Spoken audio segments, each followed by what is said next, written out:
Depuis la destruction du temple, Akadosh Baruch Hu pleure régulièrement sur la destruction du temple.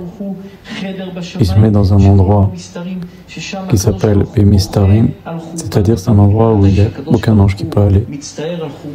Et il pleure, et il y a 2 larmes qui tombent de ses yeux. C'est imagé.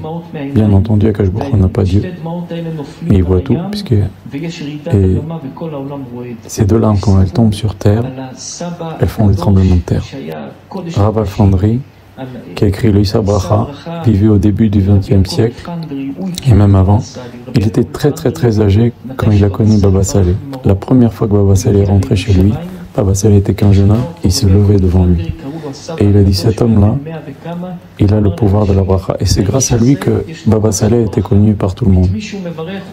Et lui, on l'appelait le Saba Kadisha, c'était comme Baba Saleh avant que Baba Saleh soit connu. C'est-à-dire, les gens allaient le voir, il y avait des nissim, il était très grand de taille, très grand Mekoubal Sfarad, mais il ne venait pas du Maroc. Il y a des histoires sur lui comme pour Baba Saleh. Et un jour, il était en Italie. Et il y a des gens pas religieux, des juifs pas religieux qui ont dit devant lui, oh, il y a des tremblements de terre, ça arrive comme ci, ça arrive comme ça. Lui a dit non, nos sages ont dit que le tremblement de terre vient quand Akadosh Baruch Hu pleure. Et les juifs pas religieux, ils ont commencé à se moquer de lui. Il dit, écoute, toi t'es vieux, qu'est-ce que tu racontes, qu'est-ce que tu connais?